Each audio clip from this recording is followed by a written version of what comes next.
우리 저번 시간에 이제 모터에 대한 모델링을 했어요. 이게 이제 핵심이에요, 여러분. 이걸 위해서 6장 앞부분에 센서도 얘기 들었고, 센서 중에 뭐 타코미터니 포텐시오미터니, 그러니까 위치를 파악하는 게 포텐시오미터, 그 다음에 속도를 측정하는 게 타코미터, 그쵸? 그런데 이 두 가지 역할을 동시에 할 수 있는 센서가 엔코더라고 불렀고, 엔코더가 많이 쓰이고 실물도 보여줬고요. 그 다음에 이런 센서를 쓰고 뭐 근데 이제 앞에 우리 이제 피드백을 네거티브 피드백을 하면 항상 여기 보면 이런 식으로 이제 신호가 두 개가 들어오고 여러분이 원하는 어떤 입력이 있을 거고, 그쵸? 출력이 피드백이 돼서 올 거고요. 이 두 개를 뺀다고 그랬죠. 이렇게 빼는 방법이 이제 두 가지가 있는 거예요. OP앰프를 통한 그냥 수동 소자와 능동 소자를 조합해서 아날로그 이제 제어기가 있는 거고요. 그 다음에 보통 쓰는 게 이제 디지털 제어기겠죠. 디지털 제어기, 그러니까 주로 이제 마이크로 프로세서를 이용하는 거예요. 오케이? 이게 빠르고 정확해요. 그런데 얘기했죠. 이제 프로그래밍이 안 되는 거죠. 이건 하드웨어니까 이걸 프로그램으로 수정할 수가 없어요. 그래서 뭔가 트라이얼 앤 에러, 뭔가 값을 원하는 그 출력을 내보내기 위해서 계속 반복적인 실험을 해야 되거든요. 조금씩 바꿔가면서. 근데 지금 OP앰프를 이용한 아날로그 회로에서는 그런 반복적인 실험을 할 때 보면 저항값이라든가 캐패시터 값을 물리적으로, 하드웨어적으로 납땜을 하고 다시 납땜해서 빼고 이런 일을 할 수가 없어. 이론적으로는 되죠. 뭐 적당한 값을 실험으로 찾으면 됩니다. 말은 쉽지. 근데 실제 해보면 안 되거든. 그래서 이게 거의 불가능하고, 그러니까 그런 장점, 빠르고 정확한 거에 비해서 그 치명적인 단점이 있기 때문에 얘는 요즘 거의 쓰지 않습니다. 마이크로 프로세서는 디지털로 신호를, 그러니까 세상의 모든 신호들이 다 아날로그이기 때문에, 전압도 마찬가지죠.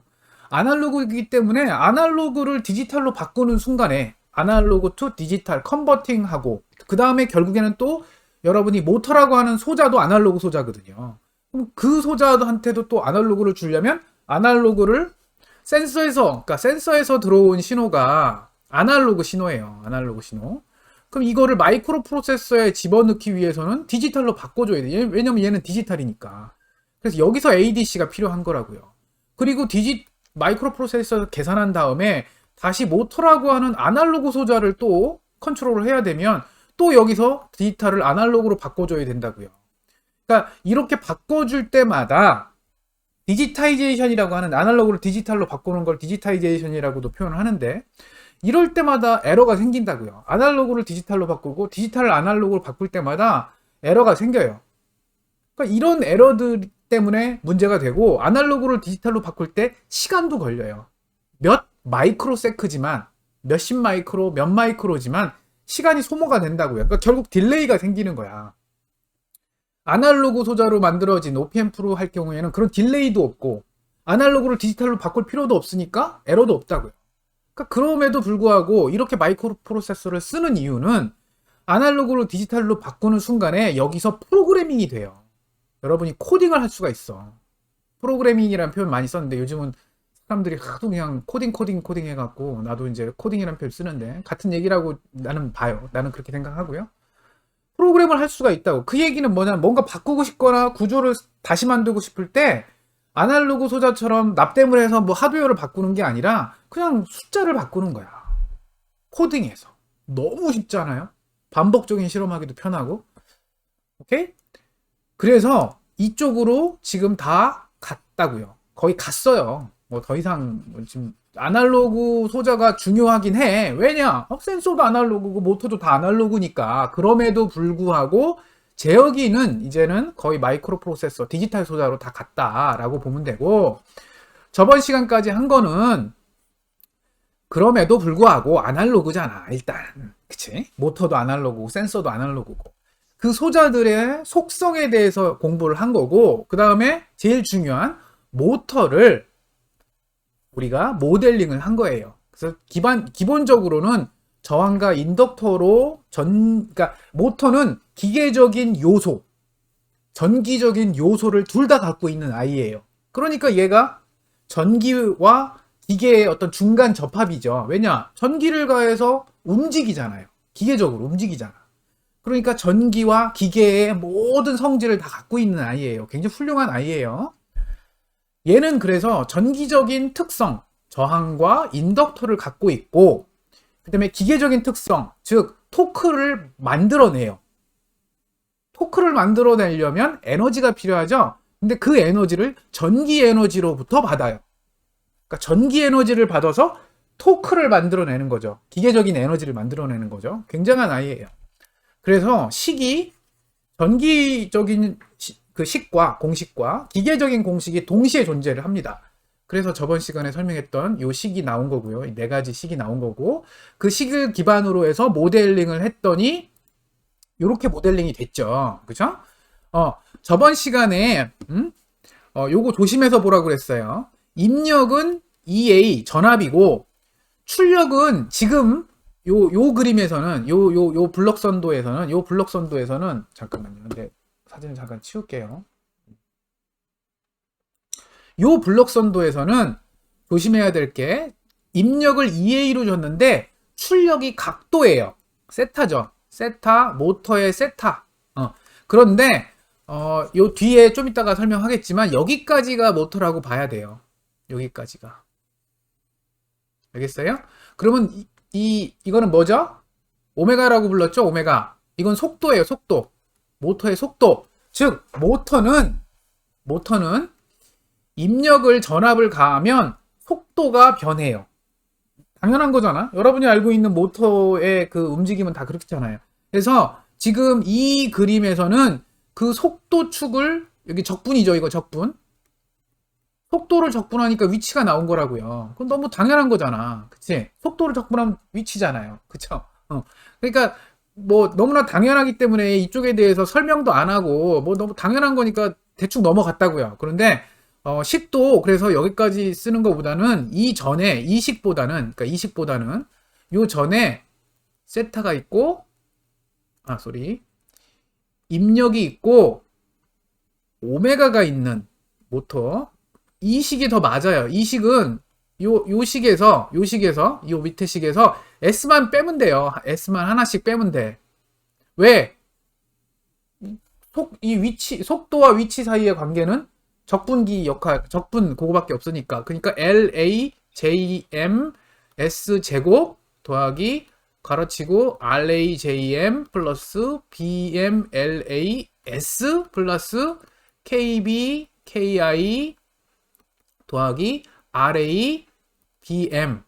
차라리 이 식이 만약에 외워야 된다면, 외울 필요는 없어요. 계속 얘기하지만. 외워야 한다면 이 식을 외우는 게 더 맞아요. 그리고 구조도 여기까지만 해서 이거는 모터입니다. 라고, 모터에 뭐 블럭 선도를 그려라. 그러면 여기까지만 그리는 게 맞아. 오케이? 그럼에도 불구하고, 책은, 그 뒷단에 적분기까지 붙여서, 여기까지 모터인 것처럼 설명을 해서 약간 여러분이 오해를 하게 했어요. 오케이? 그리고 나서 요 블럭 선도와 여기까지 포함한 블럭 선도와 여기까지 포함된, 그쵸? 적분기까지 포함된 요거를 기반으로 해서 신호흐름 선도도 그리고요. 그 다음에 스테이트, 상태 방정식도 표현했죠? 그래서 거기서 조금 조심해야 될 거예요. 상태 방정식이 요즘은 더 많이 쓰이는, 공식이 훨씬 더 많이 쓰이는 공식이라고 얘기했고, 전달함수도 좋아요.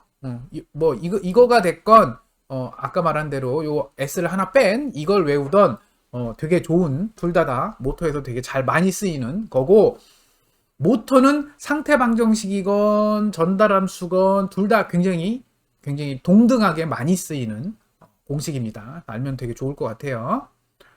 자, 그리고 되게 다행이었던 거는 그 상태에서 이제 여기로 넘어갔어요. 여기로 넘어가니까 이제 갑자기 아까 말한 S분의 1이 없어졌잖아. 이건 예제거든. 이게 예제 1인 거예요. 예제. 이 6장에서 제일 중요한 예제가 3개가 나오는데 예제 1이 얘고요. 즉 DC 모터의 그냥 제어, 속도 제어. 그렇죠? 속도 제어죠. 속도 제어가 제일 중요한 예제고 그 여기다가 이제 좀 이따가 위치 제어를 할 거예요. 그게 예제 2번. 중요한 예제 2번. 오케이? 그렇게 순차적으로 갈 겁니다. 잘 보세요. 여기는 그래서 여기 S분의 1이 없잖아. 맞아. 이게 맞다고. 다시 요거를 내 얼굴을 또 이쪽 요거를 좀 옮길게요. 그러니까 이게 맞는 거라고. 모터다. 그러면 DC 모터에 지금 센서는 여기 붙어 있지만 지금 안 쓰고 있는 거예요. 이 그림 밑에 그림에서는 이 센서를 쓰지 않고 있어요. 지금은. 오케이? 그래서 이 모터에다가 전압만 가한 거야. 그럼 당연히 얘가 돌겠죠, 모터가. 그럼 돌면 뭐가? 속도가 변해요. 준 전압의 입력 전압에 따라서 속도가 변하는 거야. 그쵸? 그 속도의 변화를 그냥 상수를 통해서 전압으로 표현한 거예요. 전압으로 보여준 거야. 그러니까 속도가 빠르면 전압이 높고 속도가 느리면 전압이 낮은 뭐 그런 어떤 이것도 센서라고 볼 수 있겠죠. 그러한 센서를 통해서 출력이 나온다. 그런데 모터는 이 앞장에서 계속 본 바대로 모터는 기본적으로 내부에 피드백 루프가 있어요. 왜? 이게 백 EMF 때문에 그쵸? 역기전력 때문에 이게 역기전력 상수였고 역기전력으로 인해서 어떤 피드백 루프가 생성이 된다라고 했죠. 그래서 이 상태인 거고 여기 모터에 그냥 끝에다가 이런 센서 하나 붙여갖고 출력 속도를 전압으로 표현한 거야. 그러면 이제 이 전압을 통해서 프로그램이든 뭘 짜면 뭐 여기 이제 전압이 뭐 높다, 전압이 크다. 그러면 여기 속도계가 여기 속도계 같은 이제 다이얼이 이제 자동차 같은 경우에 이게 이제 다이얼이 이렇게 움직이는 거 아니에요. 그게 왜 움직여? 속도가 빨라지면 이쪽으로 가는 거고 속도가 느려지면 이쪽 반대 방향으로 가는 이유는 뭐야? 그 속도가 무슨 전압하고 상관이 있기 때문인 거예요. 그러니까 이런 센서 속도계라고 하면 이게 이제 속도계라고 생각하면 돼요. 이렇게 한마디로 속도계를 통해서 이 진짜 모터에 돌아가는 속도를 전압으로 표현했다. 뭐 그런 의미예요. 그 전압을 이런 장치를 통해 갖고 눈으로 보이게 그렇게 한 거다. 일반적으로 이렇게 쓴다라는 거고. 그러니까 진짜 이거는 그래서 결국 뭐냐면 6의 33은 그냥 모터야, 모터. DC 모터야, 그냥. DC 모터의 블록 다이어그램. 그래서 앞장에서 설명한 이 그림보다 나는 이게 더 좋아요. 이게 더 모터의 기본이라고 봐요. 알겠죠? 자, 이 상태에서 이제 여기 보면 입력이 두 가지가 들어가죠. EA라고 하는 내가 이제 원하는 전압을 그 속도에 비례하는 뭔가 전압 형태로 줬겠죠. 그걸 주는 이게 입력 1이고 입력 1. 이거는 입력 2예요. 근데 입력 2는 내가 원치 않는 입력이야. 로드의 입력이죠. 이거를 각각에 대해서 주면 이런 식으로 식이 만들어졌고 요거 할 때 되게 좋은 거는 원래는 이런 식으로 되게 복잡하게 2차식이잖아요. 요 뒷부분을 생각 안 해도 LA 분모를 보면 LA JM S 제곱 RA JM 더하기 뭐 이렇게 나왔잖아. S의 제곱이잖아. 그런데 되게 좋은 장점이 뭐라고요? 모터 내부에 좋은 모터일수록 모터 내부에 LA가 RA에 비해서 굉장히 작아요. 보통 좋은 모터들은. 그래서 요 수식에서 LA에 비해서 RA가 더 커요. 그러니까 LA가 굉장히 작다는 얘기는 RA가 되게 크다는 얘기지, 상대적으로. 그렇기 때문에 이 분수가 들어가 있는 이 항은 다 0이 돼 버려요. 얘도 0이 되고, 그쵸? 그러니까 이런 식으로 0이 되고, 얘도 0이 되고, 얘도 0이 되고. 오케이? 그러니까 식이 2차 항이 다 없어졌으니까 단순하게 되죠. 어떻게? 이렇게 1차식으로 바뀌어요. 그래서 모터의 속도는 가해준 전압과 1차 이거 딱 보니까 S 더하기 상수 분의 상수잖아. 그 다음에 빼기죠. 당연히 로드에 의한 입력은 반대로 작용할 테니까 모터가 덜 돌게 더 느리게 돌게 만들 테니까 마이너스겠죠. 상식적으로. 그래서 TL에 대한 전달 함수는 이것도 S에 대한 이거 상수분의 이거라고요. 이거는 지금 요 수식의 형태는 우리 1장에서 피드백의 장점 할 때 나왔던 거랑 똑같아요. 기억나요, 그때? 그때도 여기 G1, G2, 피드백 루프, H, 요렇게 했었을 거예요, 그때. 그리고 여기다가 내가 TL을 줬고, 그치? 기억나죠? 그래서 요거에 의한, 이 TL에 의한 전달함수와 실제 입력에 대한 전달함수를 해서 최종적으로 출력 Y를 썼더니 1 플러스 G1, G1, G2, H 분의 G1, G2, 그 다음에 요 입력을 R이라고 하면요. R 더하기 1 더하기 G1, G2, H분의 G2, TL. 기억나죠? 이렇게 썼다고요. 형태가 똑같잖아. 1 플러스, 1 플러스가 GH가 뭔지 모르겠지만 결국 이게 약간 S 뭐의 무슨 함수라는 거지. 결국. 그치? 그래서 보면, 분모가 똑같고, 분모가 어떤 다항식으로 똑같고, 그치? 분자가 뭐 여기도 있고, 여기는 좀 조금 다르고, 그치? 기억나죠? 그리고 TL이 있고, R이 있고, 이런 식으로. 이게 1장에서 했던 거잖아. 그래서 이때 무슨 얘기를 했냐면, 피드백은, 노이즈의 영향을 줄인다. 그 얘기 했었잖아요? 그러면서 이 수식을 우리가 그때 유도했던 거죠? 같이? 그거라고요. 그쵸? 그래서 그런 의미에서 보면 요 수식에서 잘 보면 요 수식에서 아직 근데 얘는 피드백이 안 걸린 거야 지금은. 아까 그 식은 참 피드백을 통한 거 이거 아주 피드백 안 걸린 거야? 큰일 날 뻔했네. 피드백이 안 걸린 상태니까 오픈 루프였죠. 그러니까 결국 이런 거지. 큰일 날 뻔했다. 여기 G1이고 여기 이제 TL이고 지금 이 수식은 요 6의 47은 이거야 이거. Y와 이게 Y죠. 당황해갖고 내가 이 수식은 1장에서 오픈 루프 제어를 한 거야. 물론 교수님 여기 피드백 루프 있는데 이거는 내부의 피드백 루프인 거고 즉 G1 내부에 있는 피드백인 거야. 이게 마치 이 안에서 무슨 피드백이 피드백이 이렇게 있는 것처럼 이렇게 생긴 거고 요게 G1인 거고 이 전체적으로 보면 입력과 출력 사이에는 피드백이 없는 거죠. 즉, 요 EA와 요 아웃풋 출력 사이에는 지금 피드백이 없는 거예요.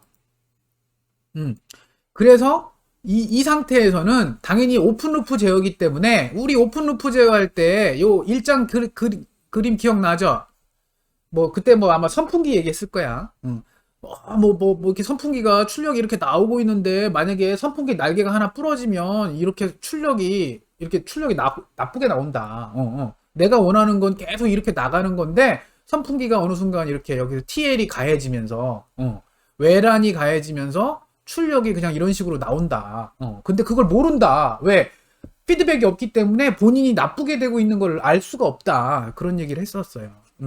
그것처럼 정말 피드백 루프가 없는 상태에서는 이 출력은 이런 식으로 나중에 이제 이건 이렇게 좀 더 편하게 요 상수들을 그냥 좀 이렇게 이쁘게 만들려고 좀 쉽게 보이게 하려고 이 전체를 무슨 이런 상수로 바꾸고 타우에 이런 식으로 바꿨더니 이렇게 바뀐 거고 이거를 당연히 인버스 트랜스폼을 하겠죠. 라플러 결국 내가 원하는 거는 오메가 시간에 대한 걸 궁금한 거 아니야. 요 값을 구하면 시간에 따라서 모터의 속도가 어떻게 변하느냐 이게 궁금한 거잖아요.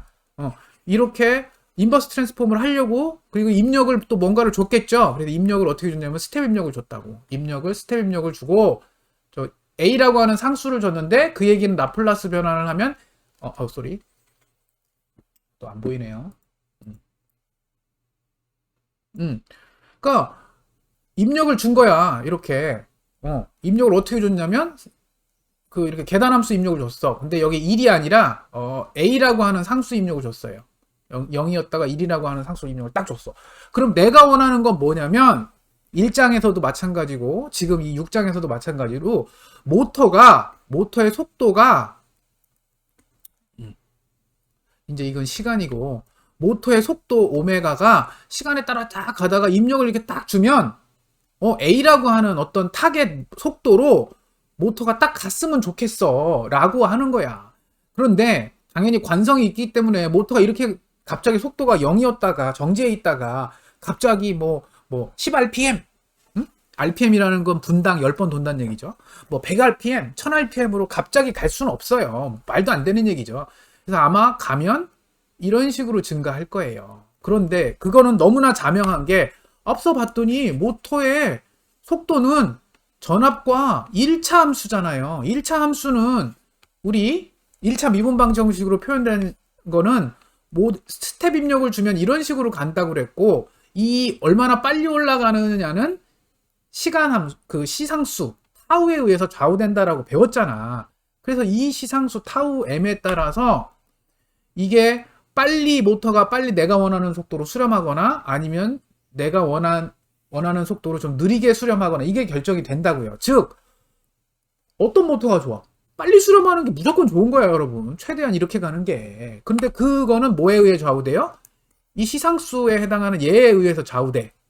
왜냐? 이거 1차 미분 방정식 1차 미분 방정식으로 표현되는 1차 시스템을 했을 때 요거였고, 요 타우, 요 S 앞에 있는 요게 시상수 위치잖아요. 그 위치의 값이 바로 요거니까. 그러면 결국에 뭐냐면 좋은 모터라는 건 얘가 작으면 되는 거야. 얘가 작으면 작을수록 좋은 모터예요. 그러면 딱 보니까 작은 모터라는 건 이너셔가 작고, 그 이너셔가 작다는 얘기는 뭐예요? 모터의 가운데 축이 가볍다는 얘기죠. 빨리 돈다는 얘기고. 그 다음에 저항이 작고, 그치? 그 다음에 나머지 얘네들은 커야 되겠죠? 그런데, 분자에 RA가 있어서 얘가 작으면 타우 M이 작을 것 같은데, 이게 작아지면 얘도, 분모도 같이 작아지네? 그러니까 RA는 줄인다고 해서 타우 M이 똑같이 줄어들진 않을 거야. 그치? 그러니까 분자에만 있는 건 JM이니까 JM을 줄이면 되고, 그 다음에 B가 분모에만 있으니까 B를 키우거나 뭐 이런 식으로 하면 되겠죠? 그렇게 해갖고 타우 M을 줄이면 줄일수록 당연히 좋은 모터일 거예요. 근데 모터는 여러분이 사면 요 시상수라고 하는 이 타우 M은 고정되어 있어요. 저번에도 얘기했잖아. 데이터 시트 매뉴얼에 다 써 있다고. 그냥 그걸 갖다 쓰면 이 모터는 스텝 입력을 주면 어떤 식으로 나올지 다 예상이 돼요. 딱 사는 순간에. 오케이? 그러면 그 상태에서 과연 내가 원하는 그 A라고 하는 속도로 과연 가느냐? 가지도 않는다는 얘기야. 그게 더 문제인 거지. 왜 안 가냐면 요 앞에서 얘가 없으면 이쪽 디스터번스 외란이 없으면 갈 수도 있어요. 그런데 왜냐면 수식적으로 봤을 때 여기잖아요.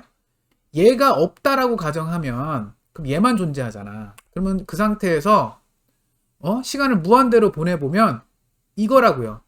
지금 이게 TL이 0이라고 했을 때 최종 결과값이 이거잖아. 그러면 A가 되게 하려면 어떻게 하면 돼요? KB가 1이면 되고 KB가 1이면 되지. 근데 KB가 1일 수가 없어. 계속 얘기하지만 KB는 여러분이 사는 순간에 고정되어 있는 값이라고요. KB가 아까 뭐였죠? KB 여기 안 써있나요? KB 없네. 여기 KB 이건데 KB가 여기 백 EMF잖아. 백 EMF 상수는 모터를 사는 순간에 딱 고정되어 있다고. 값이 그냥 딱 정해져 있다고요. 그러니까 1이 아니야. 그러니까 결국 뭐예요? 외란이 없어도, 그러니까 외란이 있으면 더 안 좋지. 이거는 이제 외란이 있는 거잖아. 이건 외란이 있는 상태고, 그러니까 더 안 좋은 시나리오죠. 이게 제일 안 좋은 시나리오예요. 이게 그나마 좋은 시나리오야. 외란도 없어. 외란이 없어도 얘는 시간이 무한대로 가도 이걸로 수렴한다고요. 내가 원하는 A로 안 가. KB분의 A로 갈 수밖에 없어. 모터는 어쩔 수 없이. 피드백이 없어서. 계속 얘기하지만 피드백이 없는 오픈 루프 상태에서 모터에다가 내가 A라고 하는 속도로 회전해! 라고 내가 전압을 아무리 가해도 가질 않아요. 외란이 없어도. 외란이 있으면 당연히 더 안 좋지. 그게 바로 요 밑에 그림으로 딱 표현된 거잖아. 외란이 없어도 이렇게 가고요. 외란이 있으면 당연히 이렇게 가죠. 내가 원하는 속도로 수렴도 못하지 당연히. 외란 밖에서 방해하는데 못 돌게 하는데 당연히 속도가 내가 원하는 속도로 안 올라가죠. 오케이? 그러니까 결국 뭐야? 우리 일장에서 했던 얘기 그거야. 아, 오픈룹 갖고는 안 된다. 오픈룹 컨트롤러는 안 된다. 지금 이거는 얼핏 보면 계속 얘기하지만 피드백 루프로 보이지만 오픈루프다. 오케이? 얘는 백 EMF로 인해서 만들어진 그냥 루프고 이것 때문에 속도 피드백이 되는 건 아니다 라는 얘기를 했고, 그러면 속도 피드백을 하려면 뭘 해야 되냐? 속도를 측정을 해야지. 그럼 속도 측정하는 게 타코메타라고 했잖아요. 그래서 여기서 클로즈 루프를 한 거야. 어떻게? 이 앞장에 오픈 루프에서 클로즈 루프로 가기 위해서 뭘 달았어요?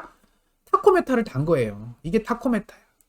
그러면 모터는 아까도 계속 얘기하는 대로 요 백 EMF를 포함한 여기까지가 모터죠.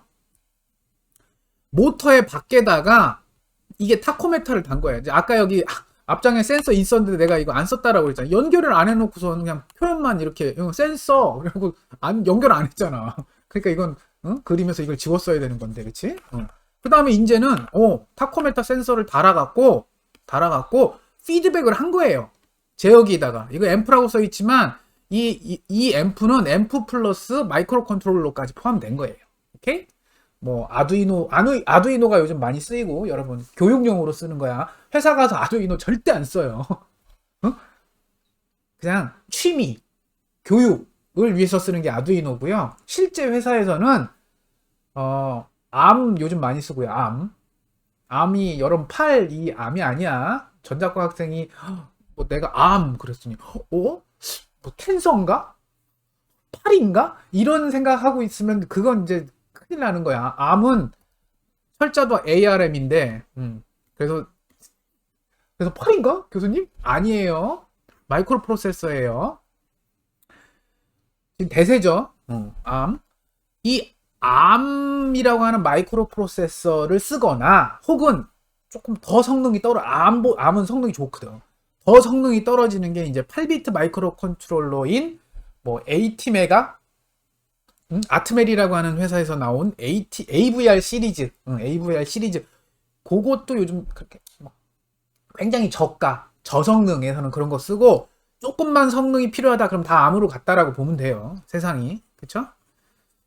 자, 그런 어떤 프로세서를 포함해서 모터 드라이버까지 포함한 거를 이 장치라고 보면 돼요. 그래서 센서의 피드백을 받았다는 얘기는 센서는 아날로그로 나올 텐데 그 아날로그를 이 안에서 디지털로 바꿔갖고 그 디지털로 바꾼 값하고 입력으로 들어온 전압, 여러분이 원하는 속도를 뭐 저번에 포텐시오메터 같은 거 잠깐 보여줬죠? 그러니까 그걸 통해서 아날로그로 입력을 줄 거라고. 그 두 개, 이것도 아날로그 두 개의 값을 여기 내부로 마이크로 컨트롤러가 있으니까, 마이크로 프로세서, 마이크로 컨트롤러가 있으니까 아날로그를 받아서 디지털로 바꾼 다음에 내부에서 막 계산을 하겠죠. 뭐 에러가 어쩌고저쩌고 이게 계산한 거잖아. 입력 이쪽에서 들어온 속도, 그 다음에 내가 원하는 속도를 빼서 계산한 거죠. 빼서 K라고 하는 상수값을 곱한 거죠. 계산을 한 거죠. 그러니까 이게 P 제어라고 그랬어요. PID 제어에서 딱 그 P 제어가 이거야. 내가 원하는 값과 실제 출력 값의 차이, 에러에다가 KP라고 하는 어떤 상수를 곱한 게 P 제어라고 해서 프로포셔널, 비례 제어. 그래서 여기 비례 제어라는 표현 쓴 거야. 이게 PID 제어 중에서의 P 제어예요. 비례 제어니까. 프로포셔널 제어. 그러니까 그걸 쓴 거라고. P 제어를 쓴 거야, 여러분. 피드백 해갖고. 해서, 그러니까 여기까지가, 그러니까 이 제어 루프인 거야. 피드백 제어 루프인 거야. 알겠죠? 그럼 이렇게 하고 나서, 블록 선도를 그리고 나서, 출력은 이제 똑같이 속도를 그냥, 속도계라는 형태로, 뭐 또 KT라고 하는 어떤 계기에서, 그러니까 계기판, 장치에서 읽은 무슨 전압, 이렇게 측정한 거죠. 이렇게 해서 수식을 써보니까, 자, 보세요. 그리고 나서 아까도 말한 것처럼 LA가 굉장히 작다. RA에 비해서 되게 작다면, 물론 여러분 이 식이 한 번에 안 나와요. 원래 이 식에서부터 나오는 거야. 원래는 여기 우리 아까 요 식이죠. 요 식에서 LA가 굉장히 작다라고 가정을 하고 그런 식으로 하고 나서 피드백까지 추가를 해야지 요식이 나오는 거예요. 근데 지금 책에서 유도 안 했어. 나도 지금 유도 안 했고. 근데 여러분 시간 되면 6장 숙제하는 거보다 나는 이수식 유도 여러분들이 손으로 유도해 보는 거. 그러니까 여기 블록선도에서 이거 유도하는 거 했잖아요. 시험에도 했잖아. 이런 거. 블록선도 보고 전달함 추구하는 거. 이것분의 요거 혹은 이것분의 요거에 전달함수를 여러분 구해봤으면 좋겠어. 차라리 숙제보다. 아니면 이것분의 요거. 그쵸? 그걸 했더니 자 입력 속도 오메가 인분의 출력 속도 오메가 m의 전달함수는 얘로 나온 거야. 정답 이렇게 안 나와요. 왜냐면 더 복잡하게 나오지. 그런데 더 복잡하게 나온 와중에 LA가 0에 가깝다. 즉 LA가 RA에 비해서 터무니없이 작다면 최고차 항이 날아갈 거라고요. 왜? 아까 우리 저번에 계속 설명했죠. 마치 어디 갔지? 요수식에서처럼 지워져 갖고 여기 그냥 이수식이구나. 그러니까 이런 식으로 나올 거야. 되게 복잡하게. 그런데 요 항이 다 날아갈 거다 이거죠. 싹 다 날아가서 되게 편하게 요렇게 표현될 거예요. 그래서 여러분이 이걸 차라리 유도를 숙제보다 요걸 차라리 유도를 해보면 훨씬 좋을 것 같아요. 그럼 이거는 또 다르냐? 이것도 통째로 인버스 라플라스 트랜스폼을 해본 거예요. 오케이? 그래서 입력도 계단 입력 내가 원하는 A라고 하는 속도로 입력을 주고 외란도 어떤 D라고 하는 말도 안 그냥 내가 D가 내가 원하는 값이야? 아니야. 무슨 뭐 외부에서 뭐 언덕을 만났거나 뭐 대충 그런 식의 내가 원치 않는 입력도 계단 입력으로 들어간 거예요. 이 입력에 두 개가 동시에 들어갔거나 뭐 따로따로 들어갔거나 뭐 아무튼 동시에 들어갔다고 가정하고 출력을 계산해 본 게 이거라고요. 응? 그러면 당연히 얘가 없으면 조금 좋겠지. 당연히 얘가 없다라고 가정하고 이걸 보면 이게 최종치 정리로 값이 나올 거라고요.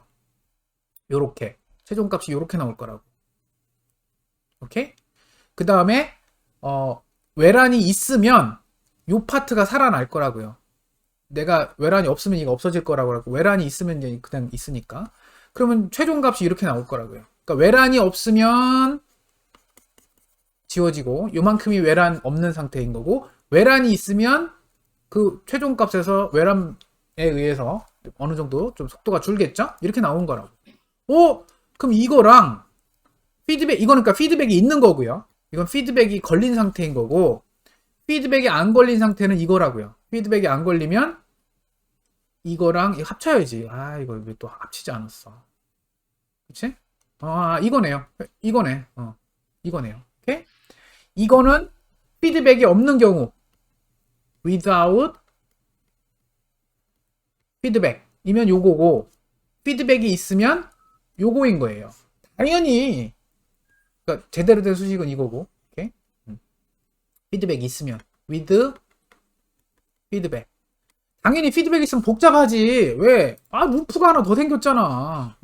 KT 때문에 루프가 하나 더 생긴 거 아니야. 그럼 당연히 그리고 그 와중에 K라고 하는 블럭까지도 하나 PJO 때문에 블럭도 하나 추가가 됐잖아요. 그럼 당연히 복잡하지. 복잡해졌잖아요. 그런데 장점이 뭐야? 장점이 시간이 한참 지나서 어떻게 돼요? 원하는 값 어떤 최종값으로 수렴을 할 텐데 그 최종값으로 수렴하는 값이 얘가 된다고요. 근데 얘를 잘 들여다보니까 아까 피드백이 없을 경우에는요. 여기 있네요. 피드백이 없을 경우에는 이거가 돼서 내가 여기서 내가 원하는 값이 결국엔 뭐라고요? A라고 그랬잖아. 이게 최종값이죠. 이거의 최종값은 얘야. 파이널 밸류 t를 무한대로 보내면 되잖아. t를 무한대로 보내면 얘가 그냥 0이 돼 버리잖아요. 그냥 이게 최종값이 되는 거지 뭐. 그치? 그래서 이렇게 쓴 거잖아. 그럼 얘를 딱 보면 여기서 내가 내가 원하는 거 뭐야? 이 파이널 밸류가 A였으면 좋겠는 거야. 너무나 자명한 얘기예요. 그런데 얘가 A가 되기 위해선 어떻게 돼야 돼요? 외란에 의한 요항이 없어졌으면 좋겠고, KB는 1에 가까우면 좋겠잖아요. 근데 둘 다 안 돼. 피드백이 없는 상태인 이 식에서는 둘 다 이루어질 수 없는 꿈 같은 얘기야. D는 절대 없어지지 않아. D를 없애지 않으면서 이 항이 거의 0에 가까이 되려면 결국 그럼 뭘 해야 되냐면 RA를 되게 작게 하거나 KM을 되게 크게 하거나 둘 중에 하나인데 그것도 둘 다 할 수가 없어. 왜? 이건 상수값이잖아. 고정돼 있잖아. 모터 사면 그냥 정해진 값이라고 그랬잖아요. 이것도 손도 못 대. 뭐야 이거? 그냥 이거야. 끝이야. 그러니까 모터를 사는 순간에 피드백 없으면 걔의 최종값은 최종 속도는 딱 정해져 있다고요. 무슨 일을 해도 어쩔 수 없어. 그런데 피드백을 딱 거는 순간에 이렇게 돼버리면서 뭐가 돼요? 최종값이 얘가 되는데 t를 이것도 0으로 이 항도 0으로 보내고 이것도 저기 무한대로 시간을 무한대로 보내면 이 항도 없어지고 이 항도 없어지니까 나머지가 이렇게 된다고요. 오케이? 이 값이 되는데 얘는 잘 보니까 요 항을 내가 없앨 수는 없다라고 그랬잖아요. 없앨 수는 없지만 줄이는 방법이 뭐라고? 작게 하면 되잖아. 얘를 작게 만들 수 있는 방법이 있어. 뭐냐? K는 내가 손댈 수 있잖아. 요 앞장에서 K는 내 마음대로 손댈 수 있는 애잖아. 왜? 비례 제어 여러분이 선택하는 거예요. 이게 다 어디 들어가 있다고 이게? 이게 마이크로 프로세서 내부의 프로그램으로 들어가 있어요. 상수로. 여러분이 프로그램으로 띡띡띡띡 K는 1000 이렇게 되면 K를 10,000 K를 10보다는 좀 큰 숫자가 더 좋겠지? 왜냐? 키울수록 얘가 커지니까 이 항 자체가 작아지는 거야. 피드백을 하는 순간에 내 맘대로 마이크로 프로세서에서 프로그램을 조금씩만 이렇게 변수만 값만 좀 바꿔주니까 외란에 의한 D에 의한 영향이 주네? 너무 좋아. 그 와중에 이 값이 뭘로 수렴했으면 좋겠냐면 얘가 A로 수렴했으면 좋겠는 거야. 그쵸? 내가 원하는 지금 6장에서 목표는 그거거든. 모터가 내가 원하는 속도 A로 수렴했으면 좋겠는 거야. 빨리 어떻게든 수렴했으면 좋겠는 거야. 근데 빨리는 타우 M에 의해서 결정되니까 이건 내가 어떻게 할 수가 없어. 모터를 사는 순간에 타우 M은 결정돼 있거든. 그러니까 이건 내가 어떻게 할 수 없지만 최종값은 내가 좀 어떻게 손을 좀 댔으면 좋겠어. 근데 되게 웃긴 거 참 소리. 타우도 여러분 바꿀 수 있어요. 타우도 K가 여기 있어. 바꿀 수 있네? A로 수렴하는 그러니까 내가 원하는 최종값으로 수렴하는 것도 빠르게 만들 수 있겠네? 어떻게? A를 조절하니까. 피드백 하니까 그럼 뭐가 좋아? 피드백 때문에 디스터번스도 내 맘대로 줄일 수 있고 수렴하는 속도도 내 맘대로 조절할 수 있지. 그 다음에 수렴했을 때 그 최종값도 이 값인데 이것도 내 맘대로 손을 댈 수가 있어. 어디에? K가 여기 들어가 있잖아. 내 맘대로. K가 또 여기도 있네? 그럼 그 얘기는 뭐예요? 이건 상수, 이것도 상수, 요 KT, KM, KT, KM은 상수면 결국 뭐냐면 어떤 상수하고 내가 조절할 수 있는 게 무슨 K와 AK잖아요.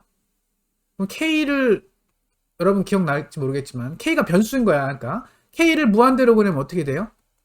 K를 무한대로 보내면 그럼 이렇게 지워지잖아. 기억나지 않아. 그러면 A로 수렴하네? 결국 뭐야? A가 커지면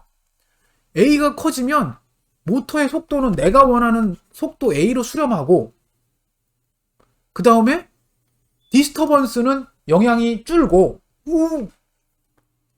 대박인데? 그게 바로 이 마지막 줄에 있는 거야. 그래서 K가 무한되면 모터의 속도의 최종 FV가 파이널 밸류거든요. 모터의 속도의 최종값은 A로 내가 그렇게 꿈꿔왔던 모터의 속도 A로 수렴하고 그리고 외란의 영향도 줄어. 대박이네. 이거야 이거. 이래서 1장에서 그렇게 피드백이 좋다 한 거예요. 이게 왜 중요해? 모터가 어디 쓰여요? 여러분 주위에 모든 곳에 쓰이잖아. 엘리베이터 왜 중요해? 원하는 속도. 그게 무슨 얘기야? 엘리베이터가 올라가는 속도가 사람이 편안하게 느끼는 어떤 그 원하는 속도로 일정하게 가면 얼마나 마음이 편안해요. 여러분이 엘리베이터를 탔는데 막 엘리베이터가 이러면 불안해서 타겠어? 계단으로 가지? 그거잖아. 자동차야. 전기 자동차야. 가고 있는데 뭐야? 여러분이 엑셀로 뭘 조절해요? 속도 조절하는 거잖아. 엑셀을 꾹 밟으면 속도가 증가하고 엑셀을 살짝 떼면 속도가 줄고. 되게 중요한 거 아니에요? 그러니까 결국 뭐예요? 모터의 핵심은 모터에서는 정말 중요한 게 이 속도를 측정할 수 있는 센서를 통해서 피드백 루프를 꼭 해야 되는구나. 그리고 그걸 통해서 어떤 제어기, 여기는 앰프라고 써 있지만 마이크로 프로세서라고 하는 이런 속도를 제어할 수 있는 이런 장치가 추가돼야 되는구나 라는 거예요. 그게 핵심이야. 근데 거기서 이제 좀 더 나가서 바로 거기서 아니 모터 갖고 속도만 제어하니? 모터 갖고 위치도 제어하고 싶다. 당연하죠. 모터 갖고 할 수 있는 게 세 가지 제어예요. 제일 쉬운 게 속도 제어예요. 왜냐? 모터는 전압을 주면 속도가 바뀌니까. 그쵸? 왜냐면 모터의 기본식이 토크는 그 전류에 비례했잖아요. 이렇게 써야 되는구나. 이렇게 비례했잖아. 근데 토크라고 하는 건 회전하는 가속도잖아. 그러면 가속도라는 건 속도를 변화시키죠? 속도 변화죠? 이거는 전류잖아요. 근데 전류인데 결국에 얘는 전압하고 식이 엮였죠? 그래서 전류를 컨트롤하기 쉽지 않거든. 여러분 그러니까 회로 이론이든 뭐 전자회로든 뭐 여러 가지 디지털 관련된 수업을 회로 관련된 수업을 들었을 텐데 전류를 컨트롤하기는 건 쉽지 않아요, 여러분. 오케이? 근데 전압은 컨트롤하기 쉽거든. 전압을 컨트롤해서 전류를 움직여서 그 전류로 인해 토크를 움직이고 그 토크 때문에 속도가 변화한다고요. 결국에는 전압으로 속도 변화시키는 거예요. 그런데 그렇게 해서 하는 게 속도 제어고 이게 제일 쉽고 그 다음은 뭐야? 위치 제어라고. 아까 자동차 얘기했는데 자동차에 여러분 엑셀을 밟으면 당연히 속도가 변하는 거예요. 그죠? 그건 속도 제어의 대표적인 예고. 아까 엘리베이터 얘기했죠. 엘리베이터는 정확하게 말하면 엄밀하게 말하면 아까 속도도 중요하다고 했지만 위치가 더 중요하지. 여러분 3층에 서야 되는데 속도는 정말 편안하게 와서 3층에 딱 도착을 해서 문을 딱 열었는데 막 엘리베이터 그 3층하고 막 바닥 차이가 막 이만큼 나봐. 여러분 내릴 수 있겠어? 탈 수 있어? 엘리베이터 문 딱 열렸는데 엘리베이터가 이 바닥이 딱 높이가 안 맞아. 여러분 옛날 아파트들, 우리 집이 좀 옛날 아파트인데 옛날 아파트들은 막 이만큼씩 차이 나요, 여러분. 그러면 불안하지 않아요? 영화 같은 거 공포 영화 안 봤어? 타다 보면 갑자기 막 움직이고 끼고 막 이런 무슨 겁나지 않아? 에스컬레이터는 속도 제어죠? 일정한 속도로 움직이죠, 에스컬레이터. 위치 제어는 아니지. 그쵸? 그러니까 모터로는 대부분 속도 아닌 위치 제어를 한다고요. 그 다음이 뭐냐면 힘 제어예요. 왜? 아까 토크는 전류에 비례한다. 그치? 토크가 바로 힘이잖아요. 힘하고 토크는 거의 토크는 힘에다가 어떤 위치를 그 반지름을 곱하면 되는 거잖아요. 힘이 가해지는 그 회전 중심에서부터의 거리 R을 곱해주는 거잖아. 토크가. 그러니까 토크를 제어한다는 건 힘 제어라는 얘기랑 같은 얘기예요. 그래서 힘 제어라는 표현을 모터에서 쓰는데 그게 토크 제어예요. 그러니까 그렇게 세 가지를 제어한다고요. 오케이? 두 번째, 근데 이 책에서는 토크 제어까지는 안 가고 그냥 위치 제어까지는 가요. 그럼 위치 제어는 어떻게 해야 돼? 그것도 피드백이야. 무슨 피드백이냐? 아까 요 앞장에서 설명했던 속도 제어는 여기서 나온 속도를 피드백하면 되는 거야. 그럼 센서는 속도를 피드백하려면 여기에 타코메타를 쓰면 되고, 그치? 그러면 위치를 하려면, 그러면 속도 적분하면 위치. 그럼 위치를 측정하는 센서를 쓰면 되겠네? 그럼 이 센서는 뭐예요? 포텐시오미터. 혹은 뭐라고 그랬어요? 포텐시오미터 위치, 타코메터 속도, 이 두 가지를 다 할 수 있는 건 엔코더. 그래서 엔코더를 써도 되고 뭐 포텐시오미터를 써도 되겠죠. 근데 내가 알고 있는 한 대부분은 그냥 엔코더를 써요. 그래서 결국 뭐냐? 위치를 피드백하면 되는 거야. 똑같아. 여기서 피드백을 하면 속도 제어고 여기서 피드백을 하면 위치 제어인 거야. 모터가 무지하게 간단한 거지. 한마디로. 모터는 그냥 이거예요.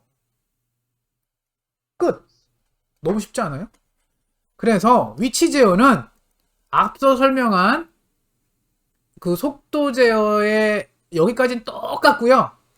요만큼은 똑같고요. 어디서 피드백을 했느냐, 그리고 무슨 센서를 썼느냐 밖에 차이가 없어요. 그래서 여기서 속도를 이렇게 갖고 오면 그러면서 이 속도를 측정해야 되니까 타코메타 같은 걸 쓰면 속도 제어. 그게 아니고 속도를 적분한, 그러니까 위치겠죠? 위치를 피드백을 해서 얘를 포텐시오미터고 엔코더를 쓰면 위치 제어. 그러면 엘리베이터를 바로 쓸 수가 있는 거예요. 엘리베이터. 그래서 이거하고 그러면 차이가 뭐예요? 요거 하나 차이랑 얘는 아까는 K 뭐였죠? KT 타코메타라는 뜻에서. 근데 이번에는 KS. 왜 S를 썼지? 이상한데? 포지션이니까 KP를 쓰거나 뭐 그래야 되는 거 아니야? 근데 KS 썼네요. 아무튼 요거밖에 차이가 없어요. 얘는 똑같은 K, 이거 피제어예요. 똑같이. 똑같아. 앞장이랑. 그래서 수식도 똑같이 유도를 해보면 이번에는 좀 여러분을 위해서 쉽게 하려고 여기에 원래는 더 어렵게 여기 TL이 있었잖아. 원래는. 이건 또 너무 잔인한 거지. 디스터번스는 이거 할 때는 조금 너무 복잡하니까 식이 너무 복잡해서 이거 뺐어. 빼고 나니까 식이 되게 쉬워졌죠? 여기 원래 뒤에 뭐가 붙어야 되는데 마이너스로 해갖고 그치? 되게 복잡한데 안 붙어도 돼. 너무 간단해졌어. 그쵸? 그 다음에 뭐예요? EA분의 지금 요 수식은 또 요 수식은 또 그게 또 그게 아니네. 입력분의 출력이 아니고 여기서는 또 여러분 또 헷갈리게 했네. 책이 참. 여기분의 요걸로 했어요. 굳이. 그 피드백 루프 전이죠. 그래서 개루프 전달하면서 오픈 루프. 아직 피드백 루프는 여기서부터 여기까지를 피드백이라고 보는 거고, 요 중간에서부터 여기까지는 요 루프를 거치지 않았으니까 이거는 오픈 루프죠. 그래서 이 상태는 요거고, 이거는 피드백 루프 전이에요. 피드백 루프 전에 안쪽에만 이렇게 돼 있는 상태인 거고, 이 상태에서 시간응답 저기 요 입력에다가 뭘 쓴 거예요? 입력에다가 뭐 그냥 이런 식으로 입력을 준 거지 뭐. 저 S분의 뭐 A? S분의 A라고 하는 이런 계단 입력을 주고 나서 인버스 라플라스 트랜스폼을 해줬더니 분분수 전개하고 부분수 전개하고 인버스 트랜스폼을 해줬더니 이렇게 나온 거야. LA 또 작다고 하고 가정하고 좀 간단하게 한 다음에 이렇게 했더니 얘는 뭐야? 얼핏 봐도 여러분 잘 모르겠는데 요 앞에 속도랑 비교를 해보면 딱 이해가 되죠. 우리 속도의 답은 이거였잖아요. 요거 외란 없을 경우에 이거였는데 요거였는데 이건 속도죠. 시간이 점점 가면 갈수록 얘는 0에 가까워지고 그럼 얘 상수로 수렴했죠. 그래서 나온 게 이런 식으로 이렇게 수렴하네. 그럼 수렴하는 값은 KB분의 A로 수렴하네. 그게 이 그림이었잖아. 그게 그치? without feedback 그래서 without load without 이거였잖아요. 그런데 얘는 위치잖아. 근데 위치는 아까도 얘기한 대로 위치는 속도를 적분한 거잖아. 그럼 그냥 그것만 보자고요. 피드백 없이 속도를 그냥 내가 원하는 속도 A라고 해서 전압을 입력을 주면 속도가 쭉 일정한 속도로 이렇게 수렴을 해요. 즉 그 얘기는 뭐냐면 시간이 지나면 일정한 속도로 계속 돈다는 얘기잖아요. 그러면 그 일정한 속도로 도는 거를 적분을 하면 속도가 계속 일정하게 돌고 있으니까 그 각도를 계속 세고 있으면 뭐야? 계속 증가하겠네? 그치? 그래서 답이 이거는 이거는 이제 0으로 수렴하겠죠. 시간에 따라서 증가하네? 얘가 같이 증가하네? 당연하지. 속도가 일정하면. 여러분, 당연한 거다. 자동차에서 여러분이 엑셀을 밟아갖고 속도를 일정하게 유지해봐요. 그러면 그 차의 위치는 어디로 가요? 계속 증가하잖아. 계속 어딘가로 가잖아요. 그 얘기잖아. 시간에 따라서 모터축이 멈추지 않고 일정한 정상 상태 속도로 피드백을 안 걸고 그냥 뭐 걸든 안 걸든 이거는 그냥 속도니까 일정한 속도로 계속 돌아요. 그러니까 계속 증가하겠지, 각도는. 그 얘기잖아. 그러면 위치 제어가 한 거야? 안 한 거지.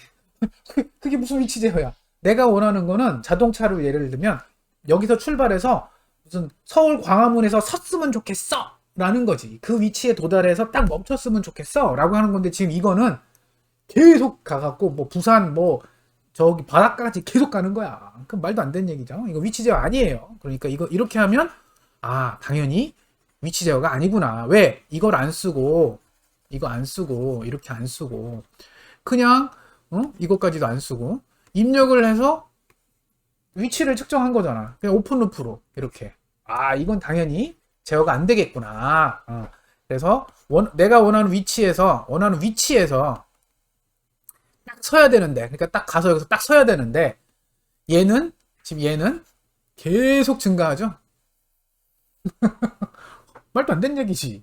그러니까 이건 제어가 이거는 아니구나. 그러면 이걸 위치 제어를 내가 원하는 값에서 딱 수렴하게 멈추게 하려면 어떻게 하면 돼요? 피드백을 해야지, 당연히. 그래서 이 위치를 피드백을 해요. 이게 포텐쇼미터든 위치를 측정하는 포텐쇼미터든 엔코더든 이런 걸 이용해서 피드백을 하고, 그것과 내가 원하는 위치가 있을 거예요. 그러니까 세타죠. 위치니까. 내가 원하는 위치와 빼요.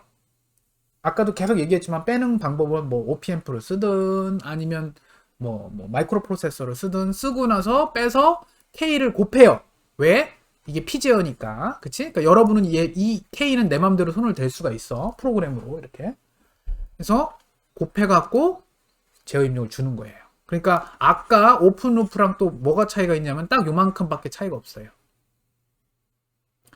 요만큼만 추가하면 되는 거야. 뭐든지 속도든 위치든 그냥 추가만 하면 돼요. 요 피드백 루프와 컨트롤러만 딱 추가를 하는 순간에 어떻게 되는지 보냐면 그걸 추가해서 세타 인분에 세타 M을 했더니 요렇게 나와요. 시계 복잡하죠? 그렇지만 다행인 거는 똑같죠? LA 오버 RA. 그러니까 LA가 너무 작고 RA가 상대적으로 크기 때문에 무시할 수 있어요. 그러니까 얘가 무시가 돼요. 그러니까 얘만 남죠. 그 다음에 이거를 그쵸? 그래서 이렇게 된 거고요. 오! 이렇게 식을 이쁘게 정리하고 보니까 얘가 되게 얘랑 비슷하게 생겼네. 여러분 뭐야 이게? 2차 방정식. 2차 미분 방정식이잖아. 내가 그렇게 얘기했던 이건 저기 3장인가요? 3장에서 얘기했나요? 2차 미분 방정식 이거 나오잖아. 그러면서 잘 보세요. 그러면 여러분이 뭘 손을 대야 되냐면 제타하고 오메가 n을 손을 댈 수 있냐, 바꿀 수 있냐, 여러분이 원하는 대로. 그래서 우리 이거 그려보면 어떻게 됐어요? 내가 원하는 값으로 수렴을 할 수 있지. 잘 설계하면. 어떻게? 이렇게 될 수도 있고 이렇게 될 수도 있고 좀 약간 이런 식으로 될 수도 있고, 잘못 설계하면 이렇게 될 수도 있고, 정말 너무 잘못 설계하면 이렇게 될 수도 있고. 그쵸? 이 중에 하나가 될 수 있다라고 했지. 뭐에 따라서? 제타와 오메가 n을 여러분이 잘 선택을 하면, 선택한다는 얘기는 여기서 설계죠. 디자인이죠. 여러분이 잘 설계를 한다면 요런 것 중에 하나가 될 수가 있어. 당연히 여러분은 이걸 원할 거야. 내가 원하는 값으로 빨리 수렴하기를 원할 거야. 이렇게. 오케이? 그러면 그 얘기는 여러분이 제타하고 오메가 n을 손을 댈 수 있어야 되는데 과연 그러냐? 계수 비교를 했어. 요거랑 비교를 해본 거야. 해봤더니 이렇게 되고, 오메가 n은 확실히 내가 K를 왜냐면 KI, KS, RA, J는 내가 손을 못 대지. 모터를 하는 순간 정해진 값이니까. 그런데 K는 여러분이 손댈 수 있잖아. 어떻게? 마이크로 프로세서 프로그램을.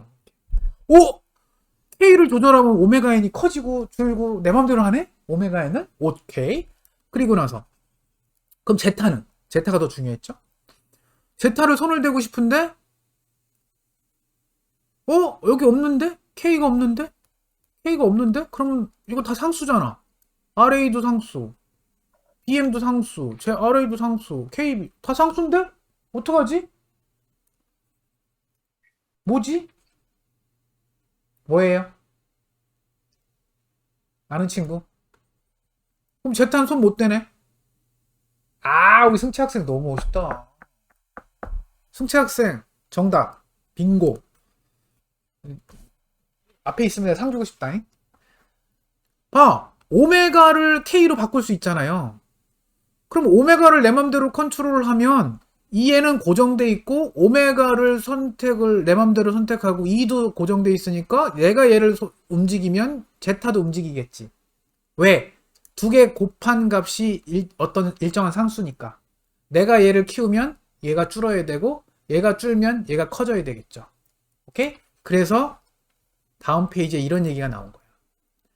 내가 K를 바꾸면 오메가 M은 직접 바꿀 수 있어. 왜?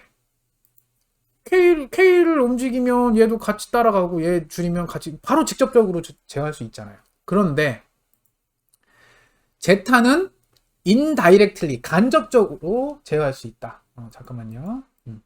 간접적으로 제어할 수 있다. 그렇잖아. 그치? 그래서 결국에 뭐냐면 K를 움직여서 여러분이 제타와 오메가 n을 결국에는 움직일 수 있다라는 거예요. 그리고 그걸 통해서 파이널 밸류 값까지도 내가 원하는 값으로 수렴할 수 있게 할 수 있다라는 거야. 알겠죠? 오케이? 그러니까 굉장히 중요한 거지, 피드백이. 그 1장에서 그렇게 중요했다라는 거를 2장부터 5장까지 배운 내용을 잘 조합해서 6장에 이 여러분 주위에서 진짜 제일 많이 볼 수 있는 모터라고 하는 예제를 갖고 설명을 딱 해준 거야. 그러면 6장까지 딱 보면 피드백이 정말 중요하구나. 모터를 통해서 위치 제어할 때든 속도 제어할 때든 피드백을 통해서 할 수 있구나. 근데 그러려면 6장에서 배운 내용을 보면 센서가 필요하구나. 그리고 마이크로 컨트롤러가 필요하구나. 오케이? 거기까지가 6장의 핵심 내용입니다. 자, 6장은 끝났고 여러분 숙제는 아까 수업 시작 전에 얘기한 대로 골라서 풀으세요. 5문제.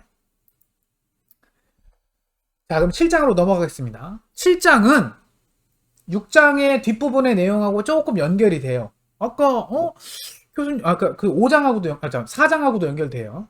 4장과 6장의 뒷부분 내용을 조금 연장을 해서 7장에서는 뭘 얘기를 하냐면 자, 우리가 시스템을 설계하면 좋다라는 걸 알았어. 특히 피드백을 걸어갖고 시스템을 설계하면 되게 좋다라는 걸 알았고 그 설계하는 방법은 센서를 이용하고 마이크로 컨트롤을 이용하면 되고 그 시스템을 설계하기 위한 모델링이 필요하고 그 모델링을 위해서 블록 선도든 신호흐름 선도든 뭐 이런 걸 쓰면 되고 해석은 전달함수로 해석을 해도 되고 그 다음에 그 상태 방정식을 통해서 해석을 할 수도 있어. 까지가 이제 앞부분의 내용이고 그러면서 이제 생뚱맞게 5장에서는 생뚱맞게 스테빌리티가 갑자기 루소르스 잠깐 나왔어요. 근데 이제 8장이 제대로 나오거든요. 그 안정도에 대해서는 7장에서는 그 아까 말한 요 4장과 그 6장 끝부분의 내용처럼 그래 시스템을 설계를 하자. 그러면 어떻게 설계를 해야 되느냐? 그 어떻게에 대한 얘기예요. 즉 시스템이 내가 모터를 이용해 갖고 아까 여기서 말한 모터를 이용해 갖고 위치 제어를 해. 그쵸? 블록 선도라는 방법을 써서 표현도 하고요. 뭐 기계적인 요소, 그다음에 전기적인 요소로 전달함수를 쓰고 그걸 통해서 이렇게 표현도 하고요. 그거 갖고 전체 전달함수도 만들고 피드백 루프를 이용해 갖고 또 전달함수 만들고 이것도 하고 인버스 라플라스 트랜스폼을 통해 갖고 파이널 밸류 값도 알아내고 뭐 이런 걸 했어. 그리고 나서 6장 마지막 결론이 그래서 내가 K를 잘 조절을 하면 오메가가 변할 수 있고 제타가 변할 수 있어. 그럼 오메가하고 제타를 변하면 출력값이 나와. 라는 것까지는 했는데 7장에서는 그런데 K를 얼마로 해야 돼? 그러면? K를 얼마로 하면 돼? 아까 뭐 K를 키우면 오메가가 커지고 제타는 작아진다며. 그럼 K가 10이 좋아? 100이 좋아? 1000이 좋아? 만이 좋아? 무조건 크면 좋아? 그럼 100만? 1000만? 억? 뭐가 좋아? 그걸 얘기를 하는 거예요. 7장에서는 K를 선택을 하는데 뭐를 기준으로 선택을 할 거냐. 그 기준을 얘기를 하는 건데 그 기준이 시간이에요. 시간을 기준으로 봤을 때 K를 얼마로 하면 좋겠습니다. 라는 거를 가르치는 거예요. 오케이? 7장에서 얘기를 할 때 시간이 되게 중요해요. 7장은. 8장은 시간 얘기를 전혀 안 해요. 같은 성능인데 8장, 9장 이런 데서는 시간이 아니라 주파수에서만 얘기를 해요. 되게 신기하죠? 같은 걸 얘기할 때 다르게. 왜냐면 여러분 자동차를 산다고 생각합시다. 어떤 자동차를 할 때 이 자동차가 좋아? 너 이 자동차를 설계를 하고 싶어? 아니면 사고 싶어? 뭐가 됐건. 사고 싶건, 그거를 만들기를 하건, 뭘 하건. 기준이 있을 거 아니야. 응? 사람마다 다 달라요. 나 같은 경우에는, 이제 우리는 가족이 있으니까, 나는 차를 사려면 최소한 가족이, 이제 우리 아들까지 포함해 3명이니까, 3명도 타야 되고, 가끔은 부모님도 모셔야 되니까, 못해도 한 5명은 편안하게 타야 되고, 그러면 사이즈가 이제 정해지겠죠? 자, 그 다음에, 나는 뭐 속도는 뭐 그렇게까지 중요하지는 않고, 대신 기름, 왜냐면 나는 집이 서울이거든요? 학교는 우리 수원에 있고, 그럼 왕복 70km예요. 여러분 70km야, 왕복. 왕복 70km야. 어우, 그러면 연비, 기름값. 왜? 1리터로 10km를 간다고 치면 하루에 7리터를 써요. 왕복하면 7리터를 써. 1리터가 요즘 지금 2,000원에 가까워요, 여러분. 그러면 왕복하면 얼마야? 기름값만 14,000원 써요, 나는. 계산이 딱 나온다고. 톨비 쓰잖아요? 톨비가 왕복 3,000원일 거야. 그러면 나는 그냥 출퇴근만 해도 하루에 10,000몇천원씩 쓰고, 그치? 17,000원 정도? 근데 내가 만약에 연비 운전 안 하고 되게 세게 밟으면 뭐 2만원까지 쓴다고. 하루 왕복만 하면 2만원 써요, 나는 그냥. 그러면 한 달로 계산해 보세요. 20일 출근한다고 치면. 30일로 출근하고 싶진 않고. 25일 출근하고 싶진 않고. 20일 출근한다고 치면. 20일 곱하기 2만원씩 계산을 해봐. 기름값만 40만원이야. 계산이 딱 나오지, 여러분. 기름값만. 그러니까 난 연비가 중요하겠죠. 그럼 나는 연비야. 근데 여러분은, 교수님, 저는요, 집도 여기고요. 대신 나는 가끔, 뭐, 주말에 한 번씩 차를 타고 난 쏘고 싶어요. 스트레스 해소를 위해서 드라이브를 가고 싶어요. 기름값 따위는 별로 신경 안 써요. 왜냐면 일주일에 한 번밖에 안 탈 거거든요. 기준이 다르잖아요. 7장, 8장 그런, 여기서는 그거야. 어떤 시스템을 평가 혹은 설계할 때 기준을 얘기를 하는 거예요. 자, 그 중에 7장은 시간이다. 그래서 시간에 대한 얘기를 처음에 해요. 시간 영역에서의 응답은 뭐냐? 시간 응답이라고 하는데, 시간 응답이 과연 뭐냐? 용어부터 얘기를 하죠, 보통 시작할 때. 시간 응답은 시간에 대해서 상태나 출력에 대한 얘기다. 그러니까 응답은 언제 나와요, 여러분? 응답. 여러분이 자동차의 응답. 그러니까 자동차의 응답이라고 하는 건 뭐 위치, 속도, 뭐 이런 거겠죠? 이건 언제 나와요? 여러분이 차를 몰기 시작하면 나오는 거잖아. 결국 뭐야? 여러분이 입력을 주고 나서 나오죠. 여러분 시동도 안 걸었는데 차가 막 가면 그건 이상한 거잖아. 그치? 그런 시스템 우리 한번 설명했죠. 커잘이라는 표현 썼죠. 커잘리티. 혹은 커잘하다. 이건 형용사고요. 커잘리티는 명사겠죠? 커잘하다는 얘기는 입력을 주지 않으면 출력이 안 나온다라는 뜻이에요. 그게 커잘하다고요. 시스템이 커잘하다라는 의미는 입력을 주지 않으면 출력이 안 나온다 라는 의미야. 그럼 너무 당연한 거 아니야? 여러분, 자동차 시동도 안 걸었는데 차가 가? 내가 엑셀을 밟기도 전에 차가 움직여? 이상한 거잖아요. 그러니까 우린 커다란 시스템을 다뤄요. 그러니까 시간 응답은 뭐겠어? 내가 입력을 주고 나서.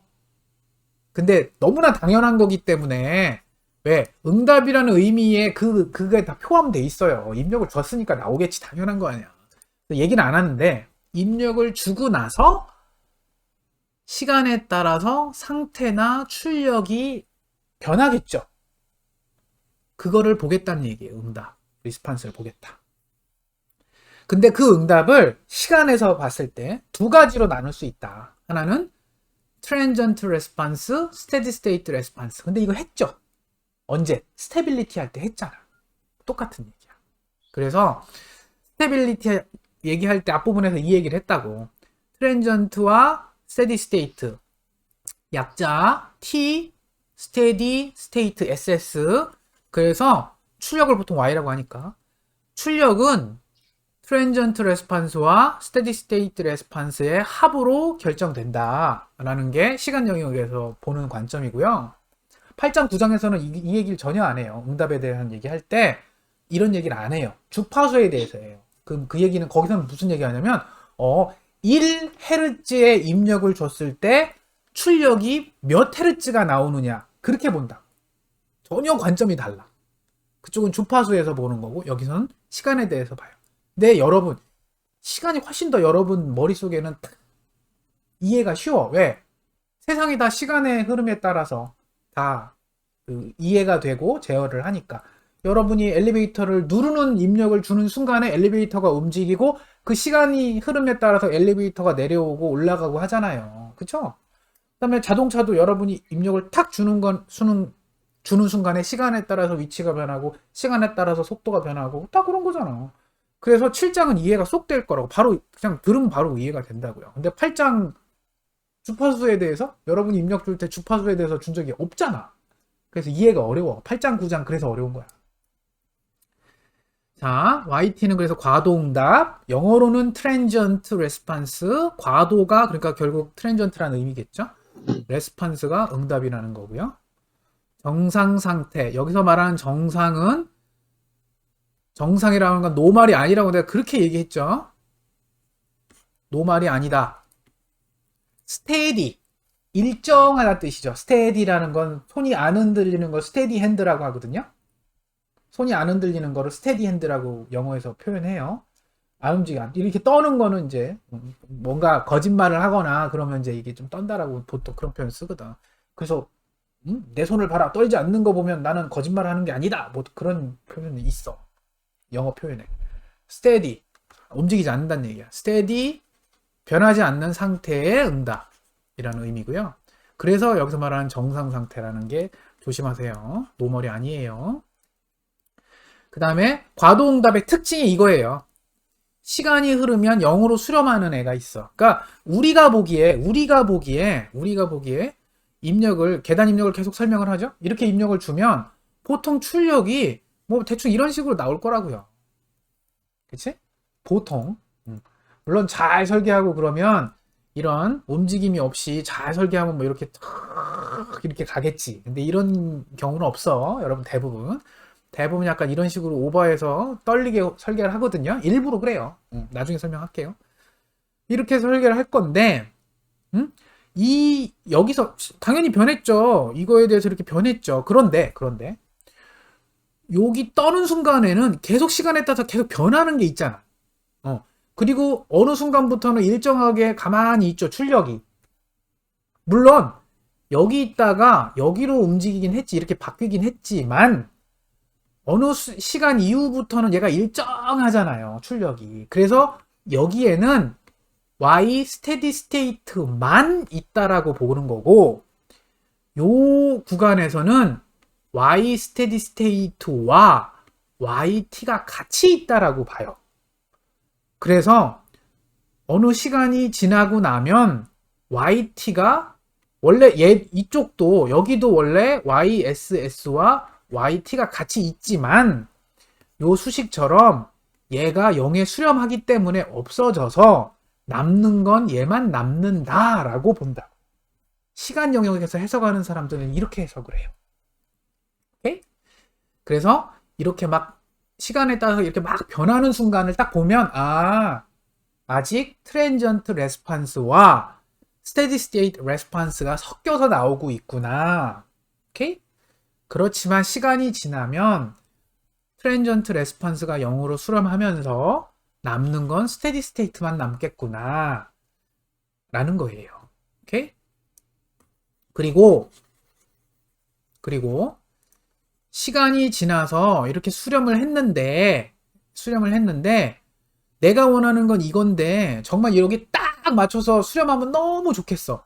어? 이렇게 가다가 딱 이렇게 그냥 퍼펙트하게 만약 1이라면 1로 딱 수렴하면 너무 좋은데 이렇게 흔들리다가 이렇게 아주 아쉬워. 요만큼 오차가 생겼어. 어? 근데 이게 줄지 않아. 왜? 스테디 스테이트는 일정하잖아요. 그러니까 일정하게 뭔가 모질라. 어? 1로 갔으면 좋겠는데 0.98에서 줄지가 않아. 계속 아무리 시간이 가도. 이때 이 스테디 스테이트일 때 요 일정하게 줄지 않는 에러를 정상 상태의 오차라고 봐요. 오케이? 출력이 정상 상태 응답일 때, 즉 일정하게 이렇게 일정한데 막 안 맞아. 끝까지 그 0.02가 안 맞아. 그때 오차를 정상 상태 오차라고 봅니다. 그럼 뭐가 좋아? 정상 상태 오차는 0이 최고죠. 그쵸? 그리고 과도응답은 짧을수록 좋죠. 빨리 하고 그냥 빨리 하고 그냥 응? 빨리 끝내고 없앴으면 좋지. 이렇게 쫙 하고 없어졌으면 좋겠지. 아예 없으면 너무 좋지 뭐. 근데 없을 순 없지. 왜? 시스템이 여기서 여기로 변했잖아요. 여기 처음에 여기 있다가 여기로 변했잖아. 그럼 변하는 과정이 있을 거 아니에요. 갑자기 여기 있다가 이렇게 갈 수는 없잖아. 시스템이. 그 변해가는 과정이겠죠. 과도응답이라는 게 그 과정이 짧으면 짧을수록 좋겠죠. 되게 짧은 순간에 딱 수렴하면 너무 좋겠지. 이게 지지부진 계속 이러면 정상 상태가 너무 늦게 오고 과도응답이 너무 오래 가는 거지. 그것도 별로 안 좋죠. 혹은 너무 이렇게 크면 과도응답이 너무 크지. 이거는 그치. 그것도 안 좋고. 알겠죠? 그러니까 여러분은 근데 딱 보는 순간에 알아. 뭐가 좋은 응답인지 여러분 이건 알 수 있어. 우리 7장에서 내가 원하는 출력은 딱 이거예요. 이것도 수렴 딱 맞아야지. 이거에 딱 맞고 되게 짧게 이렇게 갔으면 좋겠지 그냥. 그냥 이렇게 갔으면 좋겠지. 정답은 있어. 근데 이렇게 하기 위해서는 K를 얼마로 해야 되느냐 그거야. 이렇게 만들려면 K를 얼마로 해야 되느냐. 아까 그 모터에서 K를 얼마로 했으면 좋겠어. 그거를 실장에서 배웁니다. 알겠죠? 자, 그러면 기준이 있어야 돼요. 우리가 지금까지 계속 1장에서부터 지금 요 때까지 뭘 썼냐면 주로 계단함수를 썼죠? 기준을. 내가 맨날 이제 표현할 때 이 그림 그렸잖아. 그치? 이게 가장 좋아요. 이게 가장 좋은데 이것만큼 좋은 게 또 있어. 바로 뭐냐면 기준 입력을 이렇게가 아니고 이렇게 주는 거예요. 이렇게. 혹은 이렇게. 우리는 요거 하나만 배웠어요. 그러니까 이건 계단 입력이라고 배웠잖아요. 계단함수 입력. 요렇게 생긴 거를 이건 이제 직선이에요, 여러분. 내가 그림을 좀 못 그려서 그런 거지. 이거는 램프. 이것도 램프가 여러분 LAMP 이거 저기 불 램프가 아니야. 이거는 램프야, 램프. R이에요. 이거는 뭐죠? 경사로. 여러분 건물에 보면 입구에 보면 계단도 있지만 경사로 있잖아요. 그 램프라고 부르잖아요. 그 램프야, 그 램프. 경사. 그러니까 기울기가 있다는 얘기죠. 마지막 포물선은 파라볼릭이라고 영어로 쓰고요. 이거 여러분 알고 있는 2차 함수 있잖아요. 이렇게 쭉. 그러니까 보통 이거죠. 보통은 원래는 이렇게 돼 있죠. 이렇게 돼 있는데 계속 우리 처음 시작할 때 얘기하면 커잘. 이게 지금 출력이 커잘하고 상관이 있지. 0초 전에는 입력을 안 준 거지. 왜냐면 출력도 안 나올 거니까. 커잘한 시스템이니까. 그래서 0으로 계속 있다가 0초부터 포물선 함수 이렇게 된 걸 준 거야. 그러니까 이거의 일부인 거죠. 포물선의 일부. 0초 이후만 써먹겠다. 그래서 이렇게. 요 세 개를 테스트로 주겠다는 거예요. 그러니까 이 시스템이 좋은 거냐 나쁜 거냐 이거를 판단할 때 나는 계단 입력을 줘볼 거야. 나는 램프 입력을 줘볼 거야. 나는 포물선 입력을 줘볼 거야. 그래서 포물선 입력을 줬더니 출력이 이렇게 나와. 뭐 램프 입력을 줬더니 얘보다 쟤가 더 좋아. 뭐 이런 걸 하려고. 그래서 테스트 입력을 세 가지를. 그거를 퍼포먼스, 성능을 평가하는, 크라이테리아가 평가하는 기준이겠죠? 세 가지 중에 하나예요. 그런데 여러분, 대부분 이거 써요. 거의 90% 이거 쓰고요. 램프 조금 쓰고요. 포물선 한 2%? 뭐 이렇게 해요. 계단함수만 잘 이해해도 돼요. 근데 지금까지 계단함수 계속 썼잖아. 그러니까 이해가 쏙 되죠? 오케이? 자, 시간이 됐으니까 다음 시간에 쭉 뒤로 설명을 하겠습니다. 자, 숙제 열심히 하고요. 다음 주 이 시간까지 숙제하면 돼요.